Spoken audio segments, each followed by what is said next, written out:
Hi guys, welcome back to the channel. In today's video we're starting off at the rural renovation and we're on the final straight. We're starting to get everything all second fix, putting the radiators on the wall and getting everything tested. So what we're going to do is start off in the master cloakroom.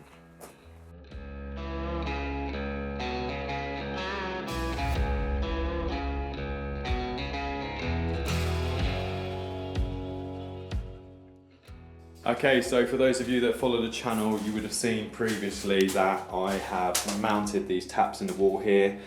From here, there's going to be like a Corian worktop, Corian splashback, and we've got a copper bowl going here. So I'm still waiting for that worktop to turn up. Hopefully it's going to be in the next couple of days, and then we can get all these brass taps mounted. As you can see, they're actually mounted at different heights, so the spout's offset, which I'm really looking forward to seeing how that looks. So what we're going to be doing today is I need to get this brass towel rail on. So as you can see, obviously we first fixed this. The floor's all been laid and been stained, so we've just got this protected Corex or Cordex stuff over the top, and then we've got a Buteline toilet going in. So yeah, let's get cracking with the towel rail.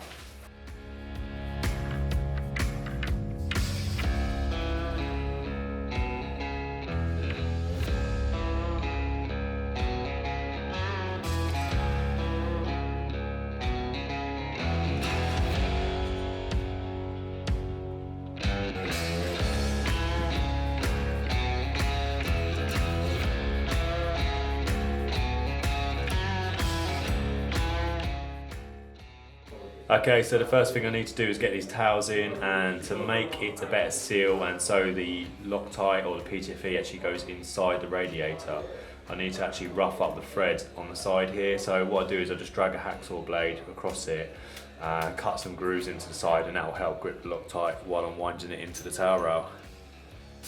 Okay, so I've got my Loctite applied, and what I've done is I've actually put it on the very end of the towel because this is a brass radiator and ideally we don't want to really see too much of the Loctite.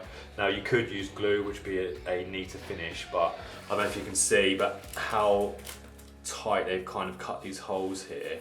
There's not going to be much movement, so if these are slightly out and I've applied glue to these are going to wind in fully home, and it might be they're too short or they won't reach close enough to the pipework. So the good thing about Loctite is you can unwind it if you need to. So yeah, let's get that in. So let's push that in like that. So that just winds in clockwise, and then the best tool really is one of these rad spanners. So I believe it's a Rothenberger. So yeah, it comes with this adapt here, which goes straight into the end, and then you can wind it in nice and tight.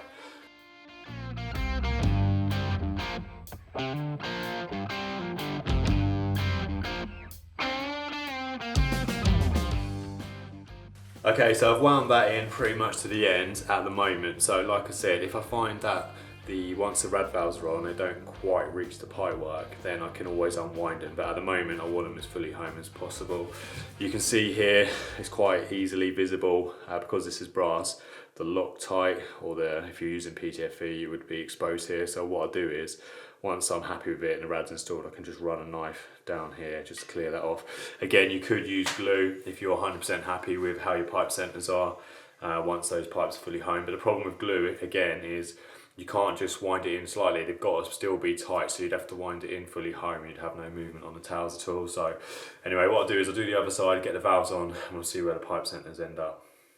Right, both the radiator towels are now done, and as you can see, we've got a little bit of string hanging off, but don't worry about that at this stage, we'll get that cut off the end. So what I like to do before I cut my pipes down is I'll put a bit of scrap pipe in the end of the valve, I'll mark it with a Sharpie or a pencil, and then I can see just how much depth of the pipe actually goes into the valve, so I don't cut these pipes too short. And yeah, that's a good indication of where you need to cut. So what I'll do is I'll put the radiator back behind the copper pipes, and we can see now if these pipes line up and if my first fix was successful. So hopefully so, because otherwise I'll be screwed. Right, so it's looking pretty sweet, which is always good news. So I must admit, when they were laying on the floor, I was starting to panic because the pipes looked like they were coming quite far into the room, but this rad, it is pretty proud. So you can see there just how much pipe I need to cut down. So I'm going to use my scrap bit of copper, put that on the bottom nut.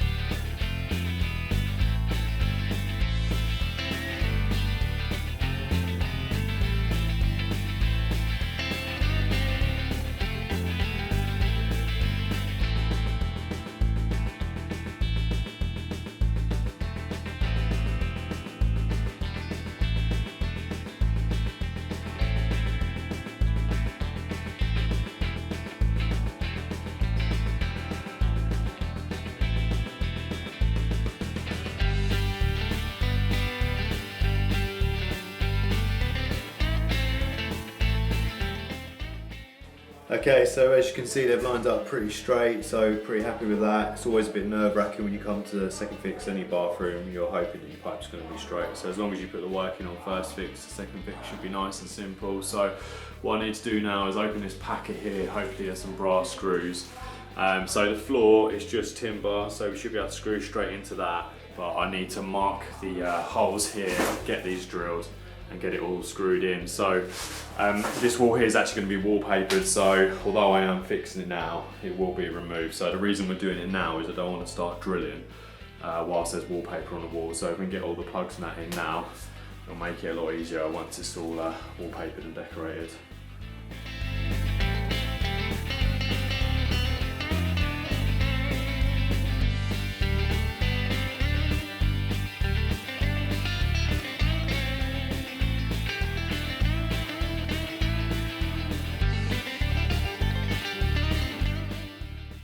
I'm just beginning to wind in the screws now, and your best friend for this really is a flexible screwdriver like this. So you can risk scratching the side of the towel rail if you're using a standard screwdriver, unless you've got a really long one. So yeah, this is ideal. So I can just get the posi head onto the screw like that, or Phillips head, sorry, and then I can just twist that screwdriver, and that'll just allow me to keep away from the towel rail itself, because these brass fittings scratch really easy.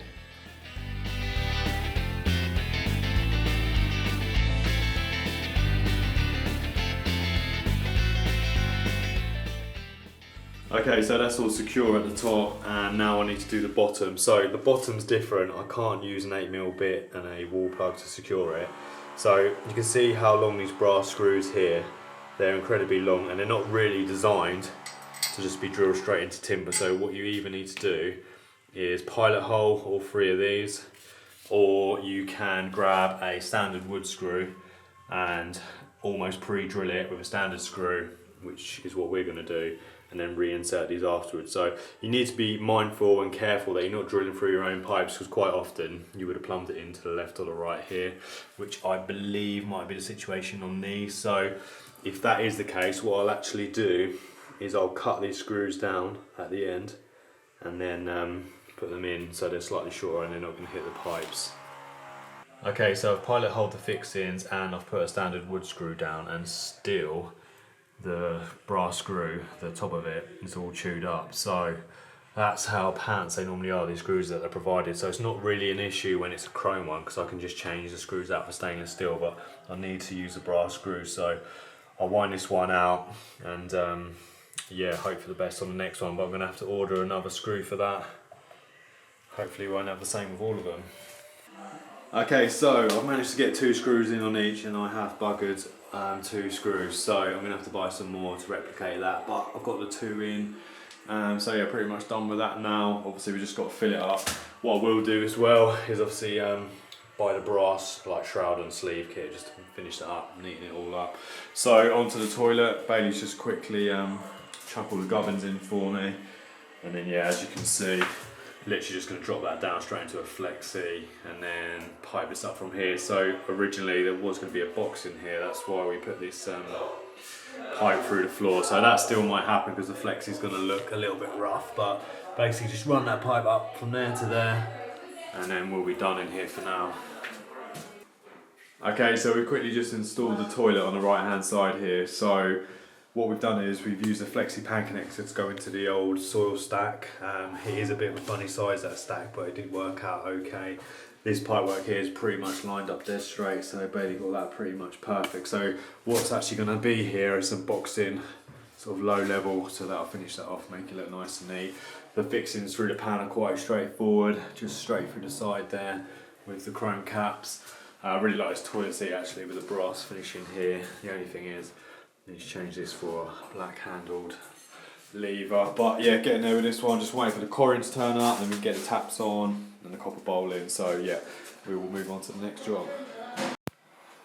Okay, so as I said earlier, we're on the final straight of this job, and a couple of the radiators, we've actually had them sprayed to match the panelling or the colours in the room. So as you can see, this room's pretty much complete now, panelling throughout. Looks very, very nice. So the interior designer, they like to colour match the radiators, so it almost blends in seamlessly, or that's the plan anyway. We'll show you that red room in a sec, so yeah, we just need to get that green one on over here.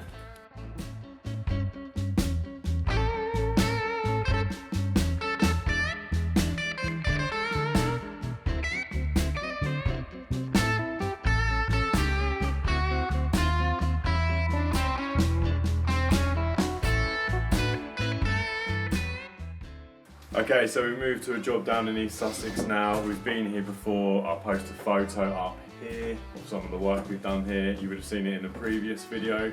So in today's video, or today's job, we're just continuing the central heating run. So originally, this radiator here was the last rad downstairs that we actually plumbed to, as the works on the other side of the property wasn't happening. But now the playroom and the utility room is underway. So we actually run the central heating in Buteline. So for those of you who don't know what Buteline is, it looks very similar to polypipe, other than the fittings. You don't push fit, you crimp fit, so I'll show you that in a bit. So the client here has kindly cut us this lovely channel, so we're literally just going to nail the pipes to the side of these joists, duck under this channel here, and in this room here is going to be the new playroom. So what we've got to do is, against this wall here, we need to chop some pipes into the wall to feed a new radiator which is going in the downstairs toilet. We are picking up this radiator here. So we've already done some of the copper work, so we've almost got it prepped, and we've just left the 22 tails ready to pick up the butylene. And then, as you can see here, these pipes chop into these breeze blocks. They go through for the utility room radiator. So yeah, so that's pretty much what we've got to do this morning. So let's get cracking.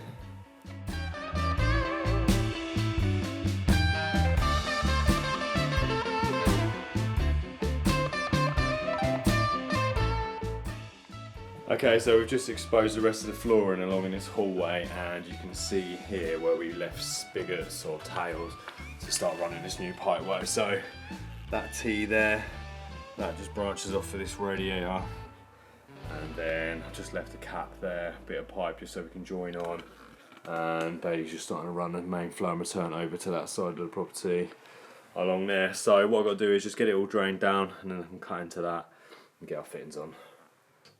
Okay, so I just wanted to show you this Buteline transition adapter here. So as you can see, we've soldered the brass section straight onto the copper, and then you have this spigot here with these grooves. So with Buteline, there's no rubber O-rings. You literally just slide the pipe into position and then crimp it. So from this position here, we then add this plastic adapter that goes on the sleeve, I would call it, and then this is our Buteline pipe. So like I say, it looks very similar to poly pipe, other than it's a bit more rigid. It comes in 16mm and 22mm. So what you do is literally just push that straight into your fitting. You need to mark the depth first. There's no depth gauge at all, although similar to poly pipe, you do have the markings on the pipe itself, just to show you that you've got it in correctly. And then you just literally crimp it. So I'll get it pushed in and get it crimped. Okay, so I've got the pipework into the fitting now, and I've marked the depth. So like I said before, just be aware there's no depth gauge on this. You just have to make sure that you've got it marked clearly. Get your hand crimper on, crimp that tight, leave that there for a few seconds. The metal sleeves apparently have a memory reflex, so you need to leave it compressed for a while. Take it off, and then it's done. So no messing around with rubber O-rings or anything. Nice and simple, really reliable.